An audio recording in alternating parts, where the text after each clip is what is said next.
हरे कृष्णा। तो आज हम अध्याय नंबर 58 कल हमने पूरा किया था, जिसमें जो देवता है वो राजा नल के गुणगान कर रहे हैं। किसके साथ हैं? कलयुग के साथ। और तब अंतिम श्लोक में हमने देखा था कि किस प्रकार से है। उसने कहा कि देवताओं के चले जाने पर कलयुग ने द्वापर से कहा कि द्वापर, मैं अपने क्रोध का उपसंहार नहीं कर सकता। नल के भीतर निवास करूंगा और उन्हें राज्य से वंचित कर दूंगा, जिससे वे दमयंती से रमण नहीं कर सकेंगे। तुम्हें भी जुए के पासों में प्रवेश करके मेरी सहायता करनी होगी है। तो इस तरह से जब कलयुग ने कहा है किससे? द्वापर से है। तो यहाँ पर यह अध्याय समाप्त हमने किया था। आज का अध्याय नंबर 59 जिसमें जिसका शीर्षक है नल में कलयुग का प्रवेश और नल और पुष्कर की दूत क्रीड़ा और प्रजा और दमयंती के निवारण करने पर भी राजा का दूत से निवृत्त नहीं होना है। तो वृद्धाश्रम मुनि है वो कथा को आगे बढ़ाते हुए कहते हैं, राजन, इस प्रकार द्वापर के साथ संकेत करके कलयुग उस स्थान पर आया जहाँ निषद राज नल रहते थे।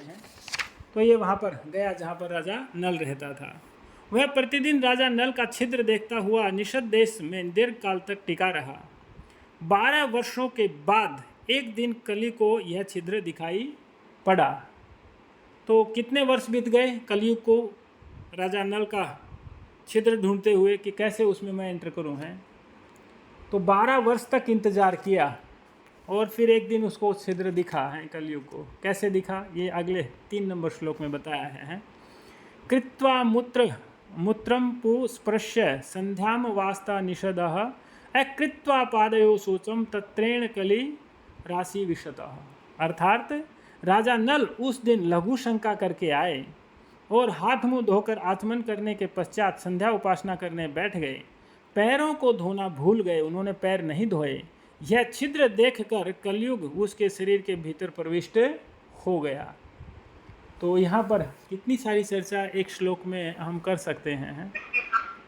हम कितनी शुद्धता मतलब प्रयोग करते हैं। हम अगर लघु शंका हैं, देखिए मल त्याग करते हैं तो हमें क्या करना चाहिए कि स्नान करना चाहिए। माता जी हम लास्ट में डिस्कशन करेंगे थोड़ा लास्ट।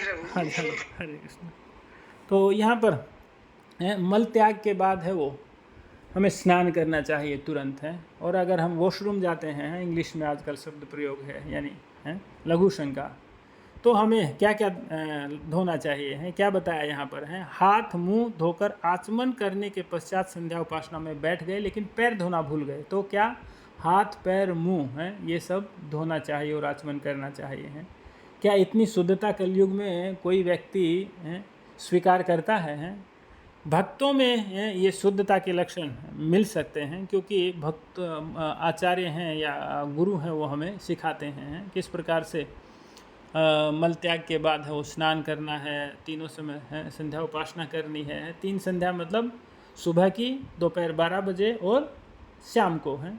तो संध्या उपासना मतलब 3 संध्या होती हैं। लोग अधिकांशतः 2 संध्या को जानते हैं, सूर्योदय और सूर्यास्त हैं, लेकिन मध्याह्न में भी संध्या होती है।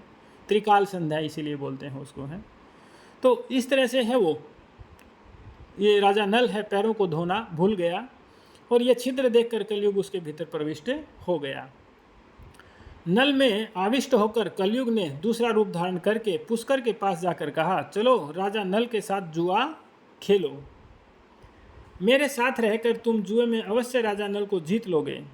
इस प्रकार महाराज नल को उनके राज्य सहित जीत कर निषद देश को अपने अधिकार में कर लो है। तो इस प्रकार से नल में आविष्ट होकर कलयुग ने है दूसरा रूप धारण किया है। अभी कलयुग तो पावरफुल है ना तो उसने दूसरा रूप धारण करके पुष्कर के पास जाकर कहा है, तुम मेरे साथ जुआ खेलो हैं और राज्य सहित निषद देश को जीत लो और उसके अधिकार में ले लो है। पुष्कर से जाकर कहा, उसका भाई है पुष्कर, आगे आएगा ये है। अगले श्लोक में बताया कि कली के ऐसा कहने पर पुष्कर राजा नल के पास गया और कली भी सांड बनकर पुष्कर के साथ हो लिया। सूरवीरों का संहार करने वाले पुष्कर ने वीरवर नल के पास जाकर उनसे बार बार कहा, हम दोनों धर्मपूर्वक जुआ खेलें। पुष्कर राजा नल का भाई लगता था है, पुष्कर राजा नल का भाई था है। ये अभी यहाँ पर बृहदाश्व मुनि ने यहाँ पर उनके रिलेशन है, क्या संबंधी हैं वो हैं, तो वो चर्चा किया है। तो ये कथा क्यों सुनाई जा रही है? क्योंकि महाराज युधिष्ठिर है वो दुखी हैं कि इस दुनिया में सबसे दुखी व्यक्ति है वो मैं ही हूँ, मेरे से दुखी व्यक्ति और दूसरा कोई नहीं है। क्यों? क्योंकि मैं जुए में सब कुछ हार गया हूँ। तो हमने शुरुआत में ही जब नल दमयंती की कथा प्रारंभ किया था है, तब चर्चा किया था कि व्यक्ति के अंदर एक दुर्गुण हो तो वो 99 गुणों का नाश कर देता है। तो युधिष्ठिर महाराज के पास कितनी सारी धन संपत्ति, अभी हम भागवतम में पढ़ रहे थे ना, है राजस्व यज्ञ संपन्न किया है। किसने करवाया? भगवान ने करवाया है, संपन्न करवाया। शिशुपाल उसमें कुछ गड़बड़ कर रहा था, लेकिन भगवान ने उसको रास्ते से हटा दिया। तो इस तरह से हम समझ सकते हैं कितना सारा राज वैभव था और फिर भी एक जुए के दुर्गुण के कारण वो वन में भटक रहे थे हैं। और तब बृहदाश्व मुनि उनसे ये कथा सुनाते हैं कि कम से कम तुम्हारे साथ तुम्हारे भाई हैं, तुम्हारी पत्नी है और 10,000 ऋषि हैं तुम्हारे साथ निवास करते हैं, तो तुम्हारी कंडीशन तो उस राजा से बहुत अच्छी है। किससे? राजा नल से। तो तब ये कथा प्रारंभ हुई थी है। तो इस तरह से शत्रु वीरों का संहार करने वाले पुष्कर ने वीरवर नल के पास जाकर उनसे बारंबार कहा, हम दोनों धर्मपूर्वक जुआ खेलें। पुष्कर राजा नल का भाई लगता था। महामना राजा नल दूत के लिए पुष्कर के आह्वान न सह सके। विदर्भ राजकुमारी दमयंती के देखते देखते उसी क्षण जुआ खेलने का उपयुक्त अवसर समझ लिया। तब कलयुग ने आविष्ट होकर राजा नल हिरण्य, सुवर्ण, रथ और वाहन और बहुमूल्य वस्त्र दांव पर लगाते तथा हार जाते थे। सुहृदों में कोई भी ऐसा नहीं था जो दूत क्रीड़ा के मद से उन्मत्त शत्रुदमन नल को उस समय जुआ खेलने से रोक सके हैं। सेम कंडीशन है ना, सेम कंडीशन है। युधिष्ठिर महाराज भी हैं, खेलना नहीं आता था फिर भी खेले हैं, और खेलने से इस प्रकार से एक एक वस्तु लगाते गए और एक एक वस्तु लगाते जाने पर भी क्या हुआ? अंततः हारते चले गए। और इसी तरह राजा नल भी हारते चले गए। भारत तद अनंतर समस्त पूर्ववासी मनुष्य मंत्रियों के साथ राजा से मिलने तथा उन आतुर नरेश को दूत क्रीड़ा से रोकने के लिए वहाँ पर आए हैं। तो वहाँ पर प्रजा भी उनको रोकने के लिए आई कि महाराज आप जुआ मत खेलिए, लेकिन प्रजा की भी उन्होंने नहीं सुनी। इसी समय सारथी ने महल में जाकर महारानी दमयंती से निवेदन किया, देवी ये पूर्ववासी लोग कार्यवश राजद्वार पर खड़े हैं, आप निषद राज से निवेदन कर दें। धर्म अर्थ का तत्व जानने वाले महाराज के भावी संकट को सहन न कर सकने के कारण मंत्रियों सहित सारी प्रजा द्वार पर खड़ी है। तो उन्होंने जब प्रजा की बात नहीं सुनी राजा नल ने, तो तब वो दमयंती के पास आए कि अगर वो दमयंती की बात भी मान लेगा है तो भी हम प्रजा है वो बची रहेगी है। यह सुनकर दुख से दुर्बल हुई दमयंती ने शोक से अचेत सी होकर आंसू बहाते हुए गदगद वाणी में निषद नरेश से कहा, महाराज पूर्ववासी राजा राजभक्तिपूर्वक आपसे मिलने के लिए समस्त मंत्रियों के साथ द्वार पर खड़ी है, आप उन्हें दर्शन दें। दमयंती ने इन वाक्यों को बार बार दोहराया। मनोहर नैन प्रांत वाली विदर्भ कुमारी इस प्रकार विलाप करती रही, परंतु कलयुग से आविष्ट हुए राजा नल ने उसमें कोई बात तक न की। तब वे सब मंत्री और पूर्ववासी दुख से आतुर हो और लज्जित हो यह कहते हुए अपने अपने घर चले गए कि यह राजा नल अब राज्य पर अधिक से समय तक रहने वाला नहीं है। युधिष्ठिर पुष्कर और नल की यह दूत क्रीड़ा कई महीनों तक चलती रही। पुण्य श्लोक महाराज नल उसमें हारते ही जा रहे थे। तो ऐसा नहीं कि एक ही दिन में सब कुछ हार गए हैं, तो बहुत समय तक ये जो दूत क्रीड़ा थी ये चलती रही। तो एक एक करके ये वस्तुएं हारते रहे हैं। प्रजा ने जोर लगा लिया, दमयंती ने जोर लगाया, लेकिन तब भी कलयुग की एंट्री होने के कारण है राजा नल ने है वो जुआ बंद नहीं किया है। तो इस तरह से हम समझ सकते हैं ना कि कलयुग में हम लोगों को कितना भी बोलें कि भगवान नाम बहुत शक्तिशाली है और भगवान नाम जप करने से आपके सब पाप हो नष्ट हो जाएंगे। हरेर नाम हरेर नाम हरेर नाम केवलम कलो नास्ते व नास्ते व नास्ते व गतिरन्यथा है। हम कितना भी बोले कि हरि का नाम लो, हरि का नाम लो, हरि का नाम लो, उसके सिवा कोई उपाय नहीं है, कोई उपाय नहीं है, कोई उपाय नहीं है, तो भी कहाँ लोग सुनते हैं? नहीं सुनते। क्यों? क्योंकि कलयुग का इफेक्ट है, कलयुग का असर है। और इस प्रकार से ये अध्याय नंबर 59 यहाँ पर पूरा हुआ। अध्याय नंबर 60, दुखित दमयंती का वार्ष्णेय के द्वारा कुमार कुमारी को कुंडिनपुर भेजना। तो बृहदासु मुनि कथा को आगे बढ़ाते हुए कहते हैं, राजन, तदनंतर दमयंती ने देखा कि पुण्य श्लोक महाराज नल उन्मत्त की भांति दूध क्रीड़ा में आसक्त हैं। वह स्वयं सावधान थी।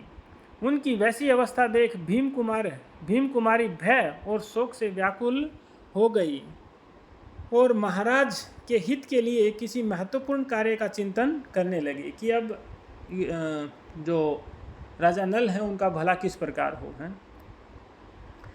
उसके मन में यह आशंका हो गई कि राजा पर बहुत बड़ा कष्ट आने वाला है। वह उनका प्रिय एवं हित करना चाहती थी। अतः महाराज के सर्वस्व अपहरण होता जान धाय को बुलाकर इस प्रकार बोली।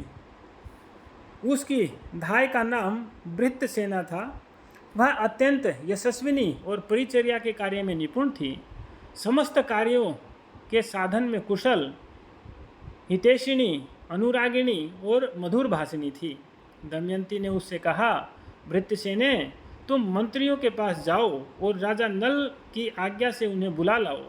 फिर उन्हें यह बताओ कि अमुक अमुक द्रव्य हारा जा चुका है और अमुक अमुक धन अभी अशिष्ट है। मतलब उनसे जो राजा के मंत्री हैं तुम उनके पास जाओ और उनको बताओ कि ये वस्तुएं हार चुका है राजा और ये वस्तुएं अभी बाकी हैं। तब वे सब मंत्री राजा नल का आदेश जानकर हमारा अहोभाग्य है ऐसा कहते हुए नल के पास आए। वे सारी मंत्री आदि प्रकृतियां दूसरी बार राजद्वार पर उपस्थित हुई। दमयंती ने इसकी सूचना महाराज नल को दी, परंतु उन्होंने इस बात का अभिनंदन नहीं किया है। तो धाय को भेजा उन्होंने कि मंत्री से कहो है। मंत्री भी वहाँ पर गए और दमयंती भी फिर से गई, लेकिन फिर भी राजा नल है वो माने नहीं है। तो इस प्रकार से है कोई व्यक्ति जब दुर्व्यसन में लगता है ना तो तब लोग कितने भी उसको समझाएं कि भाई ये शराब पीना तेरे लिए अच्छा नहीं है, ये नशा करना तेरे लिए अच्छा नहीं है, ये जुआ खेलना तेरे लिए अच्छा नहीं है, लेकिन वो किसी भी व्यक्ति की सुनता नहीं है। वो समझता है कि मेरे से बुद्धिमान व्यक्ति इस संसार में दूसरा कोई है नहीं है। लेकिन वो जानता नहीं है कि ये सब लोग तेरे भले के लिए ही कह रहे हैं। इस तरह से बृहदासु कथा को आगे बढ़ाते हुए कहते हैं, पति को अपनी बात का प्रसन्नतापूर्वक उत्तर देते न देख दमयंती लज्जित हो पुनः महल के भीतर चली गई। वहाँ फिर उसने सुना कि सारे पासे लगातार पुण्य श्लोक राजा नल के विपरीत पड़ रहे हैं और उनका सर्वस्व अपृत होता जा रहा है। तब उसने पुनः धाय से कहा, भृत्यसेने, फिर राजा नल की आज्ञा से जाओ और वार्ष्णेय सूत को बुला लाओ। कल्याणी, एक बहुत बड़ा कार्य उपस्थित हुआ है। भृत्यसेना ने दमयंती की बात सुनकर विश्वसनीय पुरुषों द्वारा वार्ष्णेय को बुलाया। तब अनिंद स्वभाव वाली और देश काल में जानने वाली भीम कुमारी दमयंती ने वार्ष्णेय को मधुर वाणी में सांत्वना देते हुए यह समुचित बात कही। तो इस प्रकार से उसने दूसरे मंत्री को बुलाया, वार्ष्णेय यहाँ शब्द प्रयोग किया है। तो तब उसने कहा, सूत, तुम जानते हो कि महाराज तुम्हारे प्रति कैसा अच्छा बर्ताव करते थे। आज के विषम संकट में पड़ गए हैं, अतः तुम्हें उनकी सहायता करनी चाहिए है। तो यहाँ पर दमयंती है वो देखिए है बार बार प्रयास कर रही है कि किस प्रकार से है वो राजा नल को है वो है इस विषम स्थिति में संभाला जाए है। क्योंकि एक स्त्री का कर्तव्य है कि पति जब धर्म के रास्ते से विमुख हो जाए तो उसको वापस धर्म के रास्ते पर लाना है। वार्ष्णेय सारथी है राजा नल का। अच्छा, राजा नल का सारथी, ठीक है, उसके साथ में है। क्योंकि राजा नल है उसकी बात सूत है, इसीलिए सूत शब्द का भी प्रयोग किया है। सूत हमेशा सारथी है, वो सूत होता है मित्र होता है ना, होता है। हाँ, तो इसीलिए वो है वार्ष्णेय उसको शब्द का प्रयोग किया है। तो आजकल तो क्या होता है, जब मान लिया थोड़ा सा धर्म के मार्ग पर चलने लगे, भगवान का भजन करने लग जाए हैं, तो स्त्रियों को लगता है कि ये अब हमें छोड़ करके हिमालय चला जाएगा। मुझे मंदिर जाने की ज़रूरत नहीं है, चलो पिक्चर देखने चलेंगे हैं। तो ऐसा नहीं करना चाहिए माताओं को है। तो अगर पति धर्म में निष्ठ होता है तो उसका साथ देना चाहिए और स्वयं भी धर्म के कार्य में प्रवृत्त होना चाहिए है। तो यहाँ पर बृहदासु आगे कहते हैं, राजा जैसे जैसे पुष्कर से पराजित हो रहे हैं वैसे ही वैसे जुए में उसकी आसक्ति बढ़ती जा रही है। तो आजकल बड़े बड़े जो ये हैं क्रिकेटर हैं और ये सब जो अभिनेता वगैरह हैं, ये क्या कर रहे हैं, जुए को प्रमोट कर रहे हैं। रमी सर्कल खेलो, लूडो खेलो, सीधे खाते में पैसे आएंगे, कुछ नहीं आएंगे, लोग उससे पूरे कंगाल हो जा रहे हैं। तो ऐसे लोगों को आदर्श नहीं बनाना चाहिए। आदर्श बनाना है तो युधिष्ठिर महाराज को बनाइए, जिसने बताया कि जुआ खेलने से कितना बड़ा अनर्थ प्रकट होता है। आदर्श बनाना है तो राजा नल को बनाइए हैं, जिसने बताया कि अपने जीवन काल में जुआ खेलने से कितना बड़ा मेरा पूरा राज्य चला गया है। और ये दुर्गुण है। ये इतिहास में ये सब वस्तुओं की चर्चा क्यों की जा रही है? इसीलिए की जा रही है। लोग शेयर मार्केट में पैसा इन्वेस्ट करते हैं और रातों रात बर्बाद हो जाते हैं। लूडो खेलते हैं, कोई रमी सर्कल खेलता है। ये सब बर्बाद करने वाली वस्तुएं हैं। इन सब वस्तुओं से दूर रहना चाहिए हैं। जो धर्म का कार्य है उसमें लगना चाहिए और जो हमारे कर्तव्य पालन है वो कार्य करने चाहिए हैं। शॉर्टकट से पैसा कभी नहीं आता है। पैसा आता है मेहनत करने से है। जब आप ईमानदारी से मेहनत करेंगे तभी आपके पास पैसा टिक सकेगा। बेईमानी का पैसा कितने दिन रुकेगा आपके पास? अधिक दिन नहीं रुकेगा है। तो आगे कह रहे हैं कि जैसे पुष्कर के पासे उसकी इच्छा के अनुसार पढ़ रहे हैं वैसे ही नल के पासे विपरीत पढ़ते देखे जा रहे हैं। वे सुहृदों और स्वजनों के वचन अच्छी तरह नहीं सुनते हैं। जुए ने उन्हें ऐसा मोहित कर रखा है कि इस समय वे मेरी बात का भी आदर नहीं रख रहे हैं। मैं इसमें महामना निषेध का निश्चय ही कोई दोष नहीं मानती। जुए से मोहित होने के कारण ही राजा मेरी बात का अभिनंदन नहीं कर रहे हैं। हमारे यहाँ लोग हैं, जुआ तो हो सकता है कुछ लोग खेलते हो जो मेरी जानकारी में नहीं हो। ताश बहुत ज़्यादा खेलते हैं हरियाणा में लोग।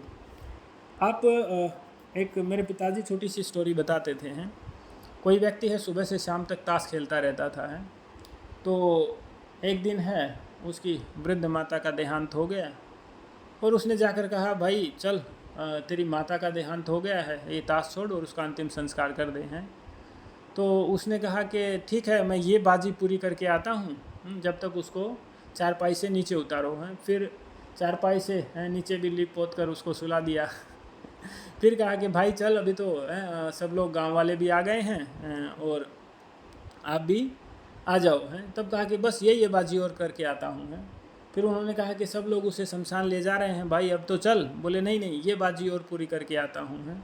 तो लोग शमशान में भी पहुँच गए। तब कहा कि सीधा शमशान में ही आ जाओ और अग्नि मुख को अग्नि देनी है।